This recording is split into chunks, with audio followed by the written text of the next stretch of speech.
Welcome to another episode of The Parables. Man, it's 2019, still trying to process the new year that's here.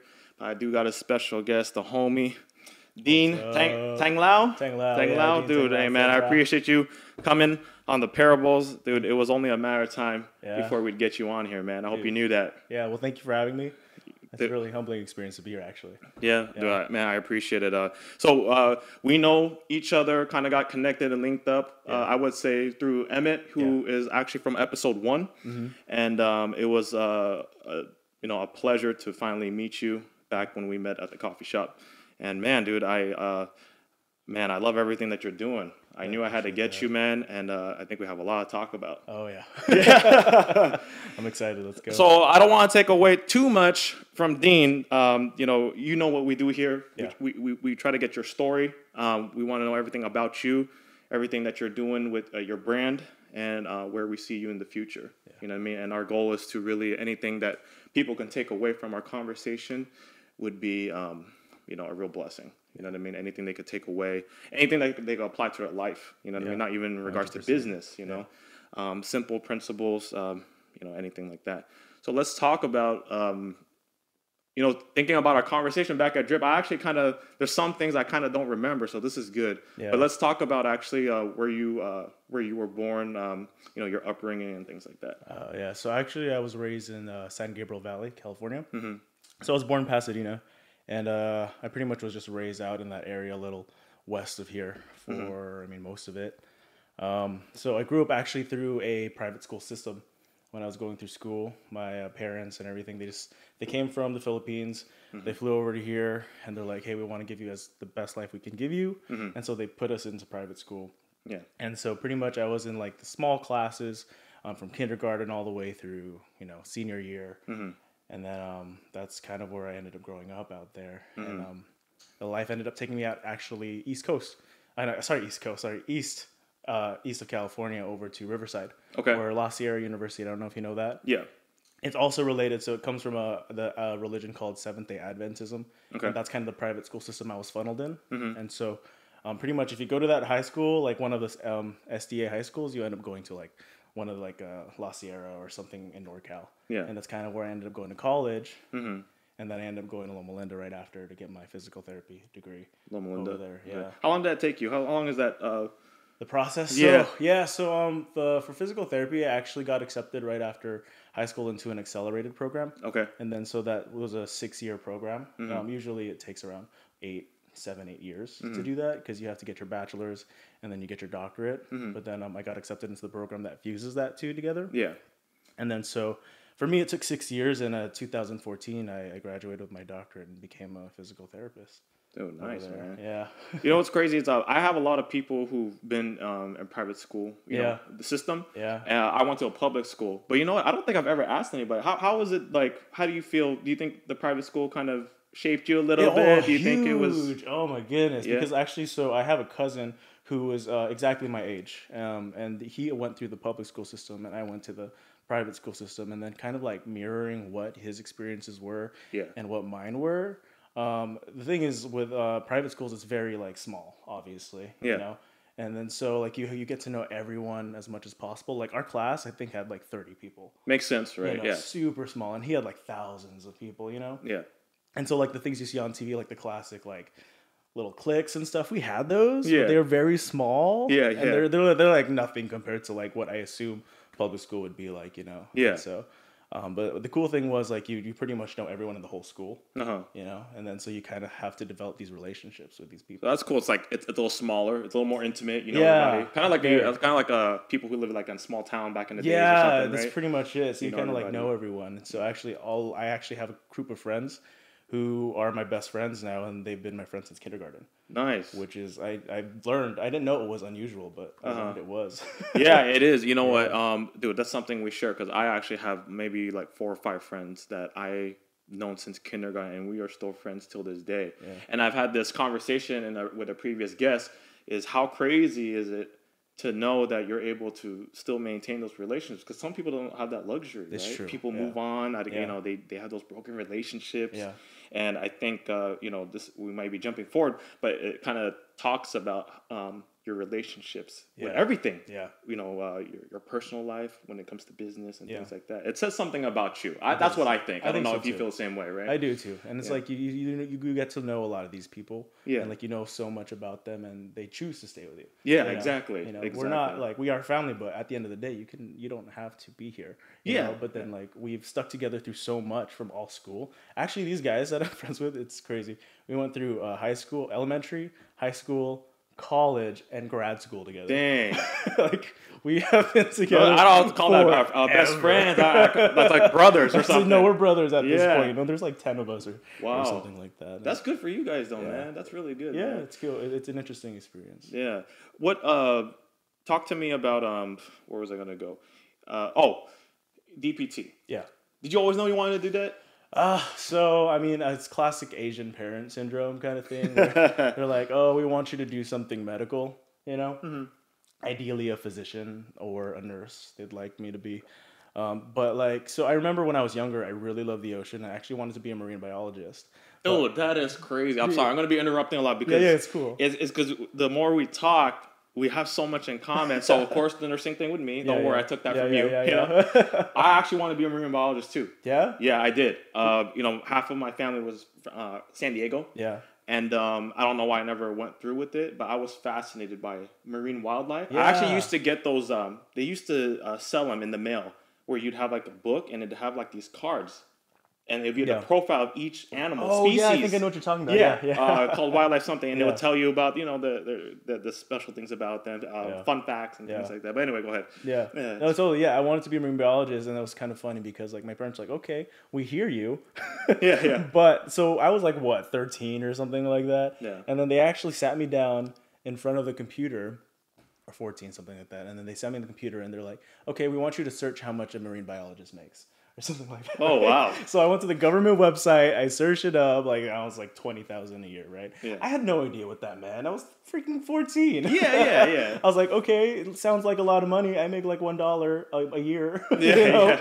at most, you know. Yeah. And they're like, no, that's nothing. You won't be able to survive. And I mean, I understand why they were doing that, you know, because they do come from a third world country. Absolutely. They left poverty, and then they came over here, and of course they wanted us to. Me and my sister, they wanted us to really focus on education, getting a stable job, and doing something that would ensure our stability here in America. Yeah. And so, like seeing like marine biology, I mean, I still want to be one, to be honest. Yeah. But like they didn't see it as a stable job. Yeah. And they were worried about it because they weren't unfamiliar with it. Of course. I understand that, but it was kind of funny. They full on just sat me down to like, look at it, and you need to process that this is not going to be good for you. And Yeah. okay, I'm 14. I play Yu-Gi-Oh.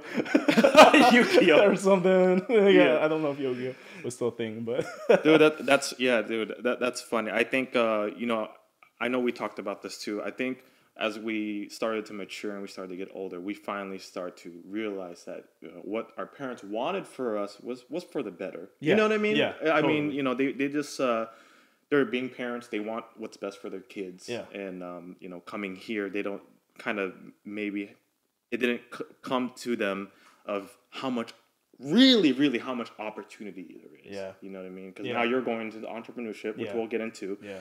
And you know, I know that we eventually started to realize that, you know, as we grew older. But you eventually did become the DPT, right? Yes, I did. And I'm sure they were very proud of you. Yeah, right? they were. Yeah. Yeah. So walk me through anything interesting going through school. Anything like that stuck with you that. Yeah, with PT school, actually, it's funny because I'm not athletic at all. Okay. Like I was like always super nerdy. I was very good at grades, and actually getting into the PT program, I was actually talking to my friend recently about my interview that I had with them because I was late on everything. Like totally missed my deadlines. I'm like, oh shit. And luckily I had a great GPA. Yeah. But then so I was talking about my interview, and then so I had pet chickens growing up. And then so they're asking me, why do you want to be a physical therapist? You know, I wasn't like super into basketball. Like I wasn't good. Yeah. You know, I wasn't like in soccer. I wasn't injured. You know, like most physical therapists are. They're like, oh, I got hurt. A physical therapist fixed me. Now I want to do that. Yeah. No, I didn't have any of that. I was perfectly fine. It's always like some sort of link or some sort of something. I was reading books all the time. I was really just studying a lot. Yeah. But then I did have chickens in my story. It's so dumb. I can't believe I got accepted. But like, so I had a rooster and a hen. And then one day the rooster tried to escape the cage. He broke his leg. And then the hen, the next day when I was going to feed them, was supporting the rooster's leg. And it would literally just sit there all day for like weeks and like pretty much rehabbing this rooster to get better. Yeah. And that was my story. I'm like, oh, I saw my chickens do it. And that's what I want to do. Yeah. Luckily, my interviewer, he was a dog specialist in rehab. Oh, so nice. I guess he related on that. But Yeah. I think they were looking at my GPA. Oh, okay. Maybe he felt it a little. He's like, oh, okay. Thank God he did. But like honestly, I think back like, how the hell did I get accepted? Yeah. Yeah. But no, I was never really athletic. But like going through PT school, like I was learning so much about the body more from a science method, which I'm very familiar with. Yeah. And how to incorporate that into a field that I was very uncomfortable with, which was physical fitness and things like that. Yeah. And so the more I was in there, I was forced to become more physically fit, more athletic, do more things. And I think that's kind of what I really enjoyed is doing, what I learned is doing things that I'm not good at. Because I always stuck to things I was good at. Yeah. I was always like, I'm good at reading, I'm good at being smart, I'm good at taking tests, I'll do that. But then being in a realm where I was able to do both, but also enter like a physical realm, like the physicality of the human physiology, like I was like, I found like this rush. I'm like, holy shit, I don't know how to do this. Let's fucking go. Yeah. you know, and so I mean that's a lot of what stuck with me in PT school is doing that. Aside from being like shirtless all the time. That's funny. Like man. Day one, they're like, take your shirts off. We're like, what?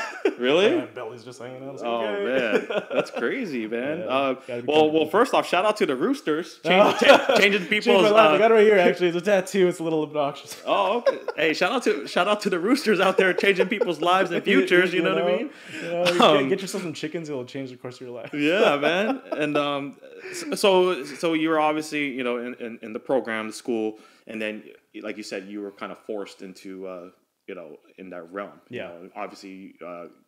Being so immersed into that subject and what you're going to do professionally, you had to get into it.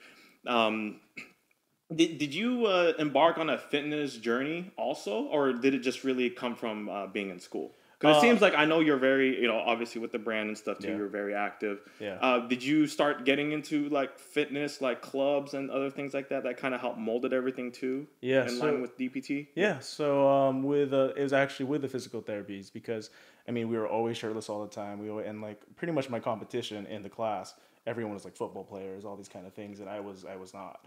And so I had to step up my game. Yeah. I was like, I needed to be at least relevant. And so that's when I started lifting a little more. Mm-hmm. And then they had a gym on campus. I started going maybe 2 times, 3 times a week, started being more comfortable with that.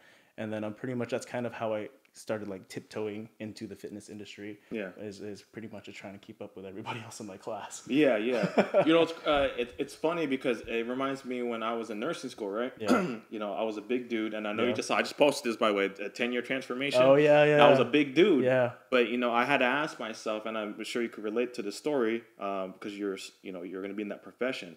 I had to ask myself, like, man, are people going to really take me serious? I'm telling people, hey, you need to lose weight. You need to manage your diabetes. You need to do this and do that. But they're probably looking at me like, well, you need to take care of yourself. Yeah. You know what I'm saying? So that's kind of how I did too. Yeah. Like I know I could resonate with exactly what you're saying. Yeah. Like you're going to this profession and you have to kind of fit in the role. Yeah. I guess you could say. Yeah. You know what I mean? So but anyways, moving forward, what would you say the entrepreneurship, where did that all start? Yeah, so it kind of like started after PT school for the most part. So I like when I was younger, I always had this roadmap in my head. I was like, you go to school, you get some sort of medical degree of some sort, you get that white picket fence, you build a family. Yeah. Done. Mm-hmm. Yeah. And then, but the thing is, so I finished so early, so I graduated with my doctorate at 23 in PT school. So I was out in the world, just thrusted out there at 23, and thinking back, I was not mature at all. I didn't know what was going on, but like I was pretty much at the end of that roadmap that I already established. I'm like, I'm 23, like that's it. This is my roadmap. So I mean, I graduated when I was 23 also. See, are we twins, bro? Yeah, I know, right? It's like the same thing. No wonder we have such jacked up lives, man. I know, right? It's funny. Yeah, so like right after PT schools, I started getting into surfing and all that stuff. I was like, I want to go to Orange County, and I ended up picking up a sports clinic job out in Orange County, just because I thought it's time for me to like leave the area, leave San Gabriel at least. It's still close enough to family where I can go, but I need to start building my own life, try to figure out what I want to do, because I was like now my roadmap was done. Start building on that career at least, Yeah, right? exactly. Just because school and everything was easy, just because you had a roadmap, everything was telling you what to do. Yes. You take this class, you take this class, you do this, you graduate here, you go here. Yeah. But then what after that? Then no, you don't have a roadmap anymore. And I was so used to that. Mm-hmm. And then so I ended up going to Orange County. I moved in with actually my office clinic manager. And then Orange County, as a lot of us know in SoCal, is like a mecca of fitness. It's like where everyone's like shredded. You go everywhere. I looked around and these people were like monsters. These are the Jeremy Buendias. These are Randall Pitches. These are all these like buff people come from, you know? And then I go out there. I mean, sure, I was like relatively fit, but I was working in a sports clinic where there are personal trainers who look like superheroes. Yeah. And then I come in, I'm like, huh? Like different breeds, right? Okay, yeah, I'm a different breed of guy. Like I was fit, but I wasn't like that. Yeah. You know, and then that was another time that I was pressured, or I felt myself that I was pressuring myself, like I need to now assimilate and I need to become like, you know, like people need to see me like everyone else. Yeah. You know, and so I started waking up at like 3 a.m., like going to the gym, then going to the clinic. Interesting. And doing all that kind of stuff. And that's when I started hitting the gym a lot. I was going 5-6 days a week. And then my roommate actually was a bodybuilder, and she was doing like physique competitions or bikini, before. And then so she got me on this whole meal prep situation. Like I started learning more and more about this like fitness industry, and I started like becoming obsessed. I was like, oh, I love this. I'm like, I'm going to get abs for once in my life. And so I kept going and going and going. And then, like, actually, like, I was taking shirtless selfies, like, every single day in the mirror. I'm like, oh, like, you know, like posing, like, twisting and things like that. Yeah. And then, like, eventually, I think, like, 6-7 months in, like my abs were starting to show. Yeah. And, like, I started looking, I was like, ooh, what are these, you know? Like, I'd wake up in the morning and cough. And then I like just scroll up and down my belly. I'm like, oh yeah, those are there. Like, holy shit, I have abs, you know. It's like, whoa, what's this? Whoa. Oh yeah. And like people like, and that's when like Instagram was still kind of young, you know. And like I'd take shirtless selfies all the time, and all my friends would fucking hate it. Yeah. They're like, look at this douchebag. He's just taking pictures of himself. It's like so into himself. I know. And part of it, like but I'm not kidding you. Like every day, like it became so like obsessive that every single day I was checking to see if I had abs. Every day. Yeah. You know, because I mean, I was so absorbed in the culture, which is cool. Like, I love that culture. But for me, I've always been so insecure. You know, I've always been like, I've always been a nerd. I've always been, especially about my physicality. I've always been insecure of how I looked. And then so I really focused a lot on like, okay, maybe I'm like, am I still like there? I need to get bigger. I need to get better. And it became like an obsession for me. Well, moving into that world, right? Yeah, it was just so new to me. You know? Yeah. And then I just really wanted to fit in because most of my life I never did. And I was like, let me just fit in. Yeah. You know? And then and everyone there was really nice, to be honest. Like everyone was really cool. The personal trainers, like I still talk to a lot of them. You know, they were really cool. It was all pretty much in my own head. Like it's like, oh, I'm not fit enough, or you know. And so learning about that culture was actually a really life-changing experience for me. So starting to get into the fitness, you moving to the Orange County area, you started to fall in love with that whole world. Yeah. And that's where you feel you kind of got that entrepreneurial spirit. Yeah. A little bit. So the entrepreneurial spirit, I always knew I kind of wanted to do something. And part of that was I kind of was like, oh, maybe I want to start a clinic because, you know, that's practical. Yeah, of course. Yeah. You know, we're like, okay, you're a nurse or something, you want to do a nurse practitioner clinic. I'm a PT, I want to do like a rehab clinic. Yeah. Like looking into seeing how like medicine was changing, especially with rehab, and seeing how like Instagram, social media was changing how fitness was looking, I found it very hard to enter that realm properly, you know, because I wasn't familiar with all that kind of stuff. Because in school, they don't teach you how to run a business. They don't teach you to open up a clinic. They teach you like just to be a working person, which is cool. It works a lot of people. But for me, like I always felt that there was something I needed to do. Yeah. You know, I wanted to do more than what I was already doing because I was feeling like, again, plateauing. Like I got all that kind of stuff. So after Orange County, actually, I ended up leaving that job and I moved back to San Gabriel Valley. Okay. You know, and that's where I started eating a lot again because there's so much food out here. It's like Asian food everywhere. Yeah. You know, and then all my friends love eating. And then so we just kept eating and I started getting bulkier and stuff like that. And then part of me, that's kind of when the whole like, oh shit, I don't have abs anymore thing happened, you know. Did that play a mental toll? Did it do a mental toll on you? To be honest, huge. A lot for me, it was just like, I was very like, it's like, oh, I know how to get back into the gaps. I know how to get there. But for some reason, it was hard for me to do that. Yeah. But also, I was just very like self-deprecating. I'm like, you're fat, you know, all that kind of things. And that's kind of like where, for me, I deal a lot of things with humor. And then so like on my page on Instagram, that's kind of how Kind of Fit, Kind of Fat started. It was, I put it as my bio. because I was no longer just full fit. Yeah. You know, I was like, I just need to identify with something right now. It's like, I'm kind of fit, kind of fat. And I put that on my profile. And then from then on, like, it was there for like a year. Okay. And like everyone's like kind of laughing. I was like, hey, that's kind of funny. Yeah. And then I was like, oh, okay, maybe I should, one day, like I was talking with one of my coworkers back, we were working out here in Ontario. And I was like, dude, I want to put this on a shirt. Yeah. And then she's like, dude, that would be awesome. Like, I love the idea, like the fitness and like the like eating, like it's like a lifestyle. Like, yeah, we were talking about, and like most people I feel in like that who wanted, like, I feel like a lot of people want to do something, you know? And a lot of us, what we do is we really just focus on, talking about it, you know? Mm-hmm. It's like, oh, it's like, I'm not ready yet. I need to prepare. I need to figure out like how to get a business. I need to understand what a business is. I don't know anything about it. Yeah. But there was one day she was telling me, like, dude, if you don't move, someone's going to take it from you. Mm-hmm. You know? And I was like, especially as on my profile, it's public. Everything was so public, you know? And then I was like, oh, shit. You know? And it's like you already had the idea in place. Like, it's just been there for a year. It's been there for a whole year. And I was just like, oh, like, I need to wait. I need to figure this out. I need to know everything. And like, I didn't know much because I was still focused on my career. And she's like, dude, if you don't do it, someone's going to fucking take it from you and you're going to regret it. She just went hard on my ass. Yeah. I'm like, whoa. And who was this again? She was my coworker at the time. Okay. Yeah, she was. Yeah, we were working out here, and we talked about it every week. And she's like, dude, I'm tired of you talking about it. Why don't you fucking do something about it? I'm like, whoa, damn. I want to meet that girl. She's actually all about. She's really good friends with me now. But that's an accountability partner right there. No, she really was, and like it actually like lit a fire under my ass that day. And that day, I actually drove home, and I started I researched websites. I reserved all the websites, and that's like the day that I started the company. And it was pretty crazy because I was like, what the hell am I doing? It's like, I don't know anything about clothes. Like the last thing I thought growing up would be entering the apparel industry.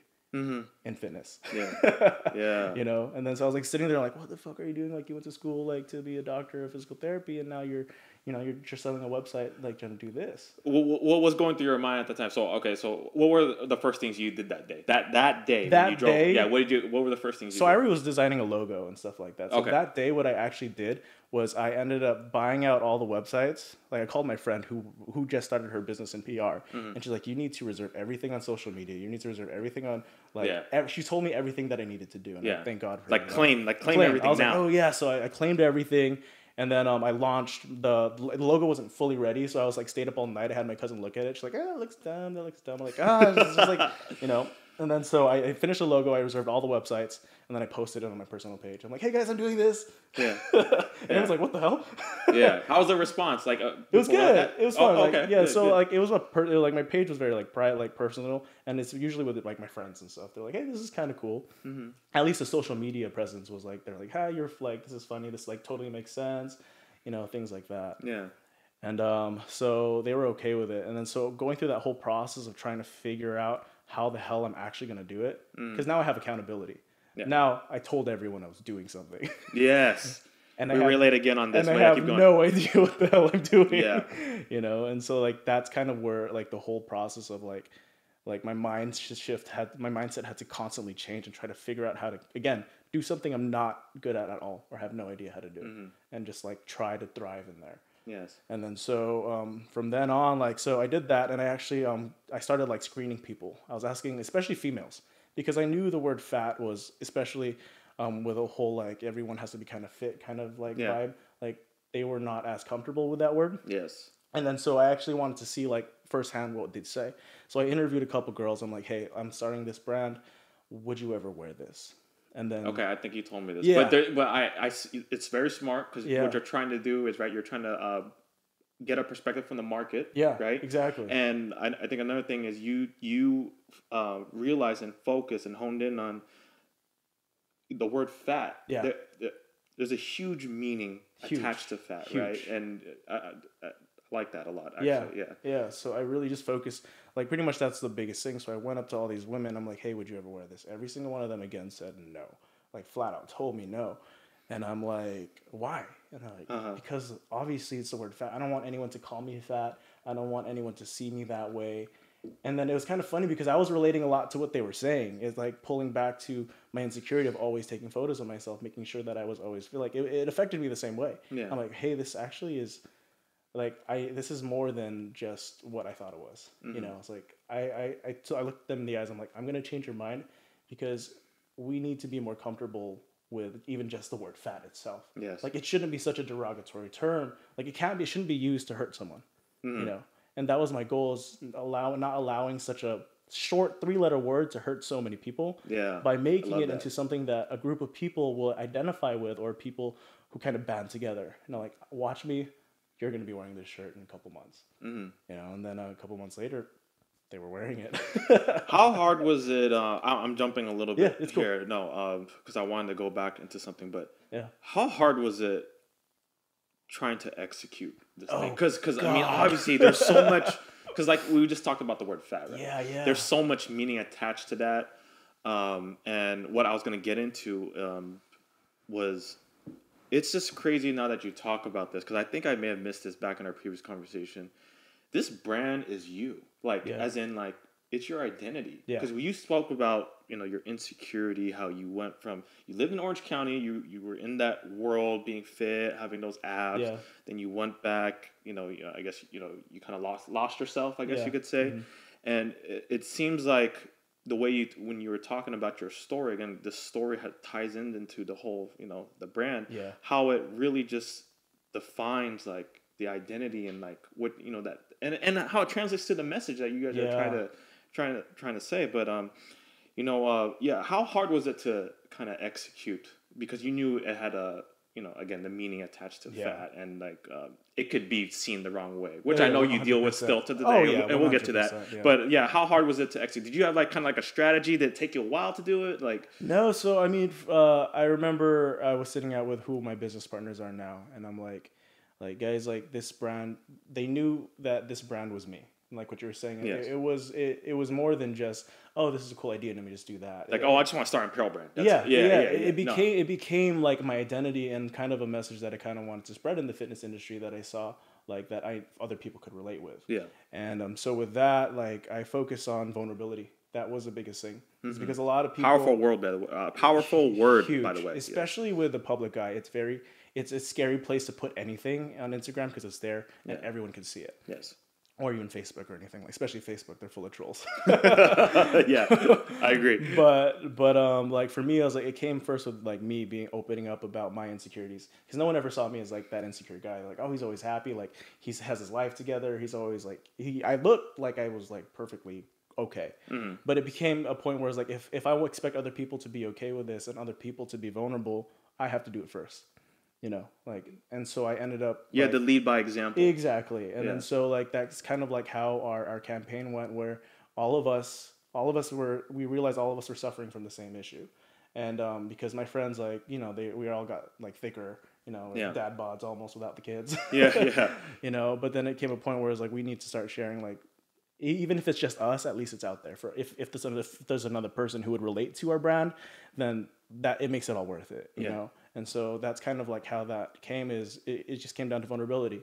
It's being open with your insecurities, allowing access to people to see who you are. And I think a lot of people relate with that, because we're so used to faking everything. We're so used to just pretending like, oh, I'm perfect or anything like that. But no, like, for me, what I was missing, especially from social media, was vulnerability. People being open with who they were. You know. And so how did you do that? How did you feel? I may have missed it. How did you lead by example? Oh yeah, sorry. So like on our post, we started, when I first posted myself, I put kind of like the whole story, and then behind why I started the brand in the first place. And then we had a couple people who were willing, like 2 girls. One was my cousin, one was my friend from college, who were actually willing to wear the word fat. Yeah. And then they modeled for us. Like, we went to this dam, took some, like, tried to be hype, took some photos over there, and pretty much under the captions, we'd pretty much put their story of how and why they identified with the brand. Yeah. And so with every person that we were introducing, we were trying to get their stories, pulling a compilation of stories of people, and hopefully, like, relating with other people on that situation. Especially with these 2 girls who are so brave. Like, I appreciate them so much, because, like, they put themselves out there. They're like, they wore the word fat for the public eye to see, and they didn't care. And that was great. And they were able to share their message, like, hey, like, I love food, I love fitness. Sometimes you're not going to be always fit. But, you know, it's important to really, like, appreciate who you are, no matter where you are on that journey. You know, I think you know what's funny is not even just with business, right? Because this is from a business standpoint. Oh, you're yeah. trying to think, but even in life, right? Yes. I think there's a part in your life, part of that process, and in business where there needs to be some sort of liberation that happens, right? And that's what it seemed that happened with you guys, because you had to execute in a certain way, because otherwise people wouldn't gravitate towards the message, Exactly. right? Yeah. Right. Otherwise, people would have been like, "Oh, I can't relate to that. Why the heck would I wear that?" Yeah. And so you were able to get these women who bravely were, put themselves out there. Yeah. And how was the response, you think? Was it great? It was good. So the good thing, the really cool thing is, I like everyone in the beginning was from the people who are following us were our friends, and they were people we networked with through medical, like all this kind of medicine. We've been working for like 6 years at that point, or 5 years in medicine, and plus our college friends. And again, everything was so close knit. Like I said, I went through this private school funnel. Everyone knew everyone. Yeah, and they're like, "Oh, this." So it worked to your advantage. Yeah, no, it did. And then so all our friends from before, like, "Hey, this is kind of cool. Like, we'll keep tabs. Like, we'll like it and stuff like that." And so we actually made 50 shirts for our first launch. And I remember I was so nervous. Like, we opened up the website. I didn't know what a drop was. Everyone kept saying the word drop. I'm like, what is that? Like it's hot. Yeah, I was like, what the hell? Because all my friends are like super into the hype community. Yeah. Like, they all understand Supreme and like how things work. I didn't. But I was just like, okay, let's drop. Then on July or something like that, right? Yeah. And then so like it all came down to just one click, just see what happens, Wow. And so like we advertised, we're like, hey, we're gonna do this. We ended up clicking it. I was just staring at the screen, like it's like what now? Like how did I like to highlight moments, dude? How did it feel? Oh, that was horrifying. It was horrifying. We put so much work. So the thing is, when I started the company, my personality is I don't like doing anything half-assed. Like if I'm gonna do something, I'm gonna like do it all the way. And once I decide, there's a sense of perfectionism. Yeah, and I'm very hard on myself with that. And so I ended up like we put a whole crew together. We did the whole we went to a dam, took photos, like did a whole videography thing. Yeah. Like, we did everything, and like I marketed so much, and I just sat there, and for me it was just like, holy shit, is anyone gonna buy this? And I spent so much money, and then I ended up like hitting that button, and then like 1 minute passed, nothing. It was like silent. I'm like, oh shit.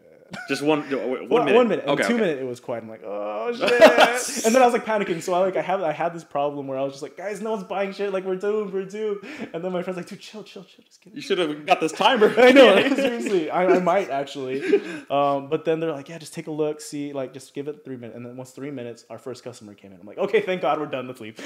Oh, okay. Yeah, at least one. Yeah. So we did it, and then the 2, 3, 4, 5, 6, 7, and then they started like populating like crazy. Wow. Like, what the fuck is happening? I guess they were just browsing. Now that I think about it, they were probably browsing. But they ended up like buying out the entire store. We were sold out of like shirts within 30 minutes. We were sold out like 15. Of the 50 units, right? Yeah, 50 units, and we're pretty much all done like by the hour. We were pretty much had nothing, maybe like one size left. How did that make you feel? I was shocked. Mm-hmm. I didn't exactly know what to think. Like I was like, because for me it was just like is this a fluke? I'm very hard on myself a lot of the times, and I'm like, what is this? What is happening? I was like, it felt great, but I also was scared. I'm like, this might be actually something that I have to like keep going with. Yeah. And then I was like, okay, let's do it again. Well, we talked about, and this is going back to accountability partner. We always talk about like you just got to do it, right? Yeah. You got to do it. And you just do it. But I think a lot of people miss it. Also, they miss the part where doing it is hard. Yeah. But then keep doing continuing to do it. Continue. It's kind of like coming out with a sophomore album or something. Yeah, no, exactly. Right? That's exactly what it felt like, because I did it. Like, it was like, oh, cool, I'm going to do this. Like, but I never thought what would happen after. What's the next step? Where is this going to lead me? Yeah. And then, so after all that happened, I looked into it. I was like, oh, then I started to let's just do this again. But now let's be smarter. Let's read who bought us and kind of keep track and what it was. And so we looked it over. Most of the people who bought us were friends and people like local to IE and SGV. Mm-hmm. I'm like, okay, cool. Let's see if like we can like do this again. And then we did it again the next month. And then we started to gain more and more traction. We have like 400, 500 followers on Instagram.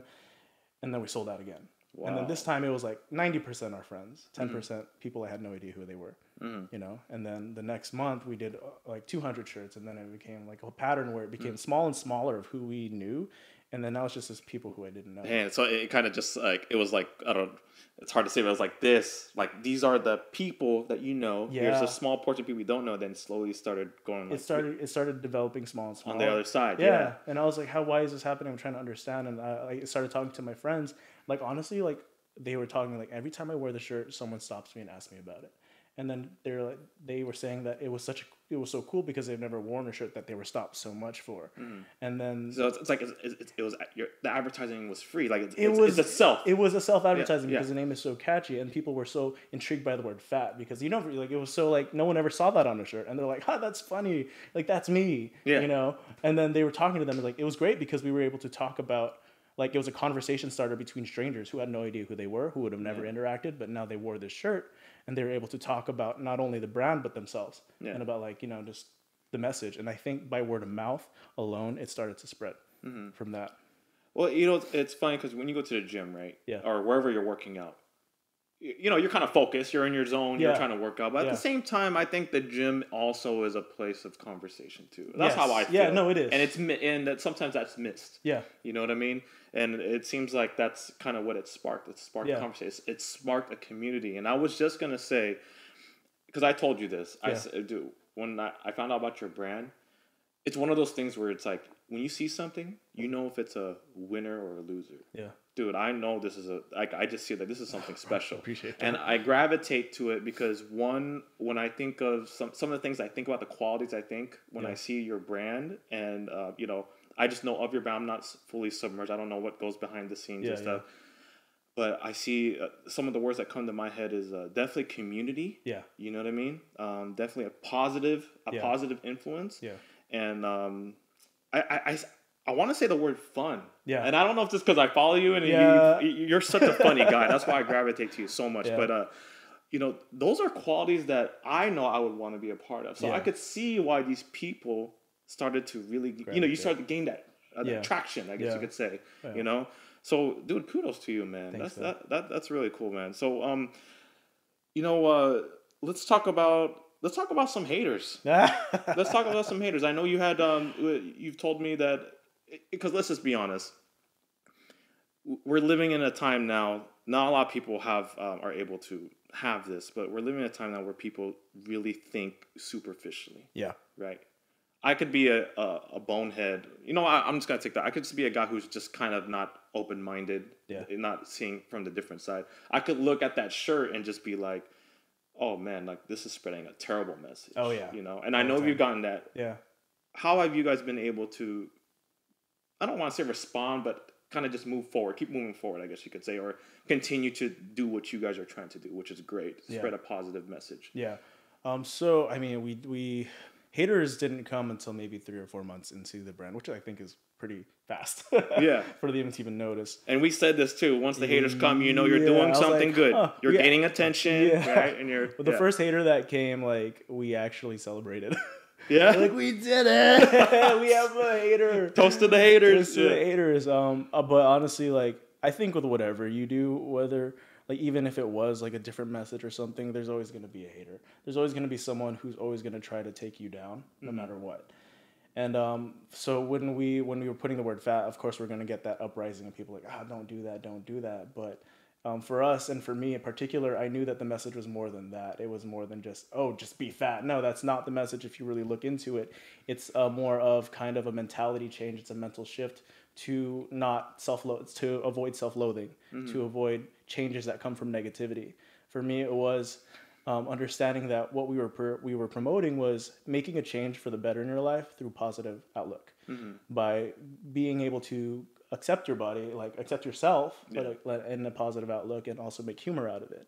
And for me, that's where the permanent changes come from. So hearing all these people saying you're promoting this dumb thing, number one, I know they're not really they never really read our mission statement, or they never really read the messages that we're trying to spread, or they're just out there just to be dicks. Yeah. And at the end of the day, they're just noise, because I'm so dedicated to what I'm doing, and all the people that I've interacted with, that I hear them, but like I don't see them. It just goes out the other ear. It does, right? And I think everyone has to do that because you have to filter that crap out, right? Yeah, because the more you're in the public eye, the more attention you get.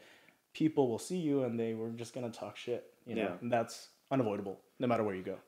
So it sounds like the haters didn't foster any doubt, any hesitation, and you're like, oh man, okay, so should I approach a different way? It sounded like it just put more fuel to what you're trying to spread. Oh yeah, exactly. That's great, man. Yeah, and for me, I believe I'm a big believer in, again, moving forward with positivity and changes like that. Yeah. But I do use the fuel from negative people because it makes me know I'm doing something right. We call that harnessing the dark side. Harnessing the dark side. Yeah. I'm a very dark man. Yeah. Skin color. yeah. But yeah. I love it, man. But yeah. So. Okay, so I was gonna ask you, when did you feel and you knew, like, you know, kind of fit, kind of fat, or I might say KF for short, guys. Yeah. Okay. When did you know that kind of fit, kind of fat really had no boundaries? It was limitless to its potential. But it seemed like you may have answered that question already. Kind of like you started to get these orders, you started to get the haters. Yeah. Right. Was there something like? Did it take a little longer for you to finally like? Oh man, this is like, you know, there's no capacity. For this thing. It took a mental change for me. Okay. Because I was help guiding the company. You know, I had my friends helping me out, and the community was building itself. But for me, it took a lot of just introspective reflection. Like, hey, like this is something you're so unfamiliar with, but then it has so much potential. Because I was so used to structure. Like you said, it comes back to growing up. I'm so used to being in a structured environment that being something outside of it was so scary that I had to adapt fast. Yeah. And for me, I finally figured out like, hey, like this can be more than just apparel. This can be more than just like a shirt, a brand, or something like that. It has become a community, and it becomes so much more. Because at the end of the day, no matter what you do, it's limitless. You know, like you can create whatever you want if you put your mind to it, and you have the will to do it. You know, and that's what I have to believe, and that's what I do believe. Going back to, you know, your doctor of physical therapy, you know, you're starting to shift your focus all towards, you know, the business. When did you know it was time to let go? Oh boy. We had this, we talked about it a little bit, but I feel definitely this is a big pivotal moment in your story. Yeah, it's another one. I feel like Dean's parables, you know? Yeah. He has a lot of roadblocks. Yeah. But for it, honestly, I don't think there's ever a right, like you never know if there's like a right time to do it. You know, like you always, in the back of my mind, I always knew that this is where my passion was, and this is what I wanted to do, is into business and things like that.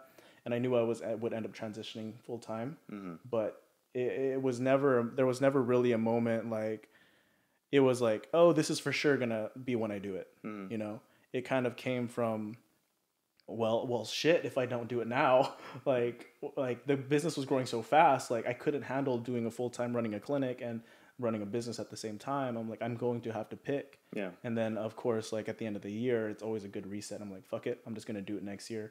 Like I was like, I'm gonna turn in my resignation and just go full force in this. And, you know, and I even when I did it, it was scary. It didn't feel like, oh, this is right.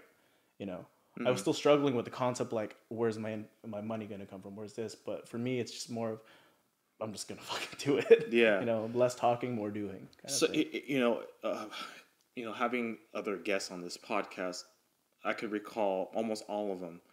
It always took that huge pivotal, like that choice of the uncertainty, you know, that I'm just going to go for it, I'm going to drop it. And as soon as they made that choice, everything just blossomed from there. Yeah. Like they had to make that choice. I think a lot of people are really overthinking like making a move. Yeah. And we can't blame them, right? There was a lot of risk. Yeah. There's a lot of risk. Yeah. I mean, we're talking about your life here. Yeah. We're talking 100%. About your finances, your way of living. Yeah. Right? We're talking about your parents. Yeah. Being proud and knowing what you're doing. Yeah. And you know, I think, you know, this is a pivotal moment. You just said, you know, this is your brand. You know, I was a doctor of physical therapy, but I got to go this direction. This is where I need to go. Yeah. You know what I mean? Yeah. How did your parents feel about that? By the way? They hated it. Yeah. Well, they hated first when I started the business. Like they're like, okay, whatever. He's just messing around doing his thing. But then the more and more I started spending more and more time doing it, and I was exhausted. Like they can see my health. Like they're like, oh, he looks so tired. And my mom literally said, "What are you doing?" Yeah. And I'm like, I'm trying to build. Like, are you on drugs? Like, Mom, I'm trying to build a business, man. And then she's like, okay, so where's? And I was like, it's like my job. And she's like, so where's your money then? I'm like, you're right. You know, it's touche, mother. It's funny because when we record a podcast, my dad's always like, "Oh, where are you going? What are you doing?" I was like, "I'm building my empire, Dad." And he's just always like, he's always knocking me, but I know it's all love, and I'm sure that's like how it was with your mom too, right? But yeah, it's funny because as soon as we attach money to, and I think this is a powerful message, as soon as we start attaching money to something that we're trying to do and spread a positive influence, things start to be in questions. Things start to change, right? Yeah, change a lot. Because no matter what people say, and please chime in on this because this is just how I feel. No matter what people say, money may not be everything, make you happy, but at the same time, money releases a lot of hardship and tension. No, it does. No, I agree a lot because at the end of the day, a lot of us tie ourselves, our self-worth to financial income, you know, and that comes to just like the human base. I feel like it's survival too. We live in California. Come on, man. It's so expensive. Yeah. You know, but I mean, it's just like not knowing that you don't have money coming in.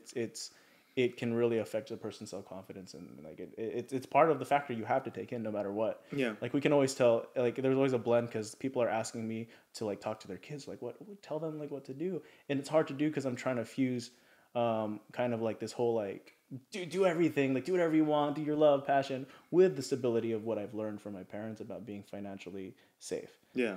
And I think it's something that we all have to figure out, but I do believe like finances especially, like it has to play a role. You have to kind of be aware, you know, and that's why I think keep that at least on the back of your head while you're pursuing this. Yeah, and this I dream, think that's what scares a lot of people. Definitely. To do it, and that's why it's not for everybody. You know, not everyone is willing to take that risk, and they shouldn't if they don't want to, or if they can't, right? Yeah, if they can't, exactly. And at the end of the day, it's like it's not for everybody, but there's no right answer. You know, you can make it work no matter what you do. Mm-hmm. You know? I love that. Yeah.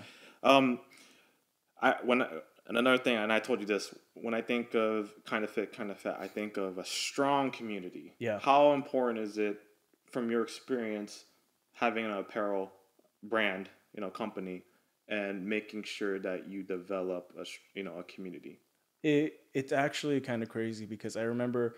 When I first started young with the company, I talked to a lot of like people who I admired, people who started empires, people who started big businesses. Mm-hmm. And they were like a 40, 50-year-old, 60-year-old people who have done this. And I was talking to this one woman and she was telling me, because I was telling her like, hey, this is like a community, like it's growing, like what do I do with it? She's like, at the end of the day, and it stuck with me forever, and she was right. The community is its own entity at that point. I'm taking notes right now. No, it's not me. Like, cause I never fully wanted to be the brand to look at, like, to see it and say, oh, that's Bro Teen Dean or that's Dean. That was never my intention. Yeah. That's why I tried to avoid putting myself as much as possible early on, especially. Yeah. But it became like its own community where I no longer, it wasn't me.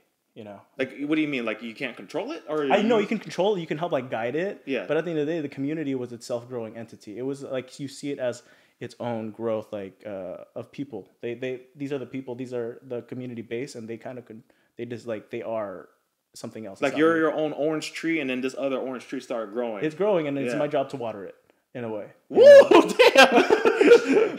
Hey man, that's the message for this episode. We're out. You know what I mean? You gotta water that bad boy. Yeah, no. Sorry, man. But no, seriously, that's exactly that's the perfect way to put it. You know, like I am not the orange tree; they are, and it's our job to continue to water them and continue to grow this community and grow this message. I know how important. I just bring that up because I know how important, you know, developing a community and attaching that community to a brand could be. So it could be everything to the company, right? Yeah. You know, we talked about. I wanted to ask you what really is the message of the brand. I think we got that. Yeah. But I'm gonna flip it a little bit on you. If there were 3 words that would describe the brand as a whole, what would those 3 words? I think you described it pretty well earlier. Yeah. Something that you said: fun, positive, community. Yeah. Those are the biggest 3 things. Words that I could describe it as it comes together. As they come together, yeah. Yeah, it's just like having fun, having a community of people who are supportive, bringing positivity, and that's the biggest thing. I feel like it's the ingredients, like these key ingredients in a cocktail, and it's like the perfect cocktail that's being served, man. You know what I mean? Yeah. So, being the founder, you are the CEO of the brand. Yeah. how has it been emerging as the leader of the company? It's been a journey for sure. Yeah. Especially since this company has been developed from all my best friends.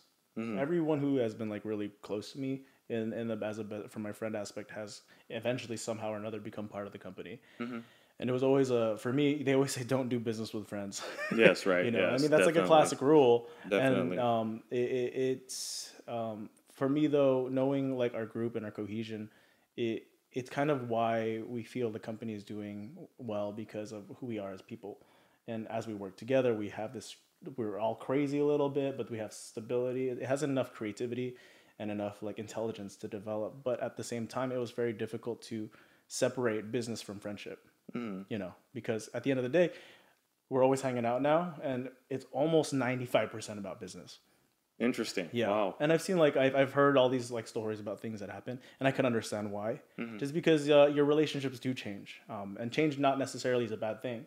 You're just maturing in different aspects, and we're learning, and that's kind of trying to become a leader in this kind of environment has been a different process, a lot of learning and self-reflection, because you don't want to be like, you have to like find that boundary where are we friends, where are we business? Yes. And how are we going to work together to do this? Yeah. And for me, being a leader was being involved in their lives. And again, I don't think a leader necessarily is like always just, oh, you do this, you do that. There is delegation involved, of course, but you have to be in the trenches all the time, and you have to do the work, and you have to help push the team together. And that lead by example again. Exactly. And that's part of me, like all of us having to fold shirts, thousands of shirts on our own, bagging things, doing orders on our own, doing all these kind of things, doing all the manual labor, which, you don't, when you're supposed to be like, they expect like, oh, CEO doesn't do that. Like they do all these other networking things, like managerial stuff. I still do all the work. We set up together. We do everything together. And so I think it's still a constant learning process, because the company keeps growing, but it's definitely, you just always have to like pause and have a time to step back and think like, where are your priorities and how do you want to execute everything, and how you communicate things, because these are your friends too, yes, right? Because it's different than just hiring somebody. Was the communication a little bit? It was terrible. Yeah, it was terrible. It was miserable, because like we were still like we, old habits die hard. Little flaws that you had with each other as friends now are exacerbated in a business aspect. Definitely. Because now things are getting bigger, things are more stressful. Yeah. And so for us, it took all of us to kind of mature a little fast and like kind of figure our shit out quickly. Yeah. If we wanted to keep succeeding, because at the end of the day, we all have the same goal, which is, I think, is ideal. Which is why it's working, is because we all have the same goal and we all have the same vision. And we kind of have, it's my job to force that communication with everybody. There was 1 month period where we were so busy with all these events, like we're traveling so much, everyone was working, we didn't meet. And that's when everything started to fall to shit. Oh, you guys didn't meet like in person and talk about? Okay. Yeah, so things were like, there was miscommunication, and then it came to a point where we realized we have, even if we don't really know like what we're gonna tell, like they don't have their homework ready or we don't have our stuff ready, like we're gonna meet every week no matter what. Yeah. And that's, I think at the end of the day, it comes to full on, like you said, communication. Yeah. Communication is super key when it comes to trying to like lead a company, I guess you can say. Is it safe to say that that you and your partners and your employees, that you guys all have the same expectations of what's the vision for the company and the expectations of each other? Yeah. And that took a while to get there. It's not like it just happened right away. Yeah. I think with anything, you kind of have to go through the fire of that, learn from your mistakes. And if everyone's willing to, like any relationship, if you're willing to make the change for the better, you both work towards that. Yeah. And I think the more and more we start communicating, again, communication, as if like you're in a relationship with each other, you have to talk about the problems. Yeah. And you have to address them in order to keep going and keep each other on the same path. So, but from an observing standpoint, like I said, it looks like the brand itself, like not just looking at the, like, you see the brand, but also just like the community and the people behind it. It just seems like it's fun, and it looks like you guys are having a lot of fun. Oh, we have a blast. It's so cool. It's again, it goes back to what we talked about with these relationships that you've been able to maintain. Yeah. To me, that says a lot about you, man. Thanks. You know what I'm saying? So we don't have to go into details about this because there might be some legalities, I guess. Yeah. And you might laugh at this. If I were to start a brand, maybe They're playing this game. Maybe kind of handsome, kind of sexy. Okay. And everything, like that. and everything you know now about branding, trademarking, and some of the things that you've mentioned to me before. What would your advice be to me from everything you experienced and now everything that you know? Build a foundation and do everything right from the beginning. From the beginning. Yeah. Again, that comes like, because you know the whole story about a lot of issues that have been going on, is you always have to make sure, if you're ever doing a brand, trademark, copyright, do all that kind of stuff to make sure you're protected. Yeah. Because a lot of people I know, they do it, they don't think about that. They don't think the long-term future. But if you're really in this for the long haul, you have to plan for the worst case scenario. And I think that I like that, man. Yeah. I think the same way all the time. You know, it's funny. People always say you're thinking negative, but in reality, like, no, plan for the worst case. Think of the worst case scenario that could happen, because then you're prepared. Exactly. You know what I mean? Because for me, the worst case scenario did happen, and it kept happening. Yeah. You know, like, I would have never thought that people would be trying to copy us so frequently. Yeah. You know, but in the beginning, I knew what I had to do to protect us for the future. Because again, for me, my philosophy is, if you're going to do something, make sure you go all in and plan as if you're going to still be doing that thing for the next 5 or 10 years. You know, like, and that comes with making sure you're protected, because you never know what would happen. So my advice is, get your shit protected. Yeah. You know, people are snakes out there. You gotta. Hey, protection, guys. Use protection. Use protection, but we ain't talking about Trojans, all right? Use protection. I mean, you might need to use it there too, but. So a lot of great things going on. I know you guys are involved with a lot of different events. LA Fitness Expo's coming up. I know you're preparing for that. That's why I'm very thankful that you're able to do this episode. I know you guys are just working your asses off. Yeah. What's your overall vision for the brand? I mean, it's funny because like, when people ask me about the podcast and other things I'm doing, they ask me that question. And I know, like, when I sit in my car, look at myself in the mirror, whatever, like, weird thing I'm doing, like, I know. Yeah. But it's crazy when someone else asks you. Yeah.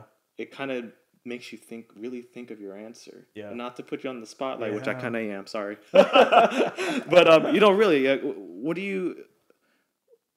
what's the big thing that you want to come out of the message?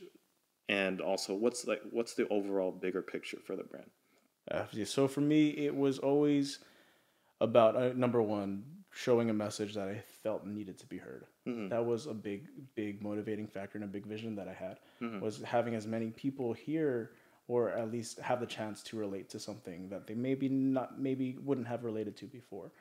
You know, and for me, my vision was to shake the industry, to change the fitness industry, and open it up to other people who may not be comfortable enough to step in the gym. You know, that brings me back to the story. It's a little sidetrack, but we got this email from this mom. Her son was pretty overweight. He was pretty obese, and he was so scared of the gym. Like, he hated the concept, because, you know, the gym intimidation, it's like a thing. Yeah, definitely. You know? The way the gym's actually designed and set up sometimes, it's very intimidating. It's especially for someone who hasn't been there, and I've been that person. Yeah. And so same here. So he ended up finding our brand. He ended up like finding more support, like a positive outlook in the community. And she messaged us saying he actually went to the gym for the first time because he bought one of your shirts, and he's been going pretty frequently and losing weight. And for me, that's kind of like the vision, like that was like what I was trying to do. It's not necessarily like we can all of us are pretty fit and pretty confident sometimes, and we're like, yeah, we can wear this. But I wanted to reach out to the people who were scared, people who were me, people who were not very confident in this, and reach to them and say, hey, like, we're not all assholes. Yeah. You know, there's a group of us who actually just want to like have fun, work out, you know, and build that. And for me, that the biggest vision was creating a community that would outlast me. Yeah. You know, I wanted to create something that would outlast my life. I bet you, and I'm 110% confident, when you got that email, it probably just reinforced everything you're trying to 100%. do. Yeah. Yeah. I cried. Huh? Oh, you cried? I cried. But a lot of people know I cry a lot. Yeah, you're a crier? Yeah. We had our launch party, and I couldn't fucking help it. There was so That's right. God, it was so embarrassing. That. But like last time I went back to the gym, one of the guys like, bro, last time I saw you were crying. I'm like, fuck off, man. Hey, man, you know what? I think going back to vulnerability. Yeah. You know, that was a vulnerable moment for you, of course, sure. right? Yeah. But, you know, people relate to that, and it just goes to show how much you really care. Yeah. It goes to show the authenticity of the message and identity of the brand. Yeah. And again, I just think everything that you're doing is amazing, man. Yeah, it's very impactful. I love the message. I truly believe, and y'all hearing this first, all right? I truly believe this is going to be one of the biggggest brands out there. Oh, bro, thank you. Appreciate it. I really do. Like, I just, again, you look at some things, and some things are like, and other things you're just like, wow, like, that's a winner, man. And, dude, like, proud of you, man. Appreciate that. I'm glad we got together, and, you know, like I said, we have a lot in common. It's kind of funny. Man, dude, I appreciate you, man. Yeah, for sure. I appreciate you. You know, to speak of kind of fit, kind of fat, not going to lie, thank you for the shirt, by the way. Yeah, no problem. You know, me and Dean here are going to get some sushi after, and then I'm going to go to the gym. If that's not kind of fit, kind of fat, I don't know what to tell you guys. There you go. It's a lifestyle. it's a lifestyle. Again, I thank you very much. You know, you have to do me the honor of signing the infamous canvas. Oh, for sure. It was only a matter of time. Everyone, I thank you guys so much. Kind of Fit, Kind of Fat. They're going to be at the LA Fitness Expo. Check out their website. What's your website? Our website's kindoffitkindofat.com or kindoffitkindoffatapparel.com. And then where can they find Protein Dean? Is that trademark, by the way, your name? God. It's in the process of it. Oh, okay. I never thought I'd actually trademark it, but after everything that's happened, like I started to. Because someone, I don't know if you know what TikTok is. It's like this new, because I've been looking at other apps that people are using. It's like the younger generation. It's like Vine. Okay, almost. okay. Someone has my username. Oh, man. They took it, and then it links to my page, which is weird. Like, they send it to me. I'm like, what the hell? So it might be one of my friends. I don't know. Man, hey, so moral of this episode: 1, water your orange tree, and 2, strap up. Use protection and water your orange tree. So, going back, how can they find you on social media? Oh, social media. Our Instagram's kind of fit, kind of fat _apparel, and then I'm Protein Dean. That's pretty. Protein Dean in the building. Douchey. Protein Dean, man. Hey, I appreciate you again, guys. Parables with Protein Dean, kind of fit, kind of fat. Thank you guys so much. The parables of, I want to say thank you again to everybody. Merchandise coming soon. Website coming soon. I appreciate the growing audience.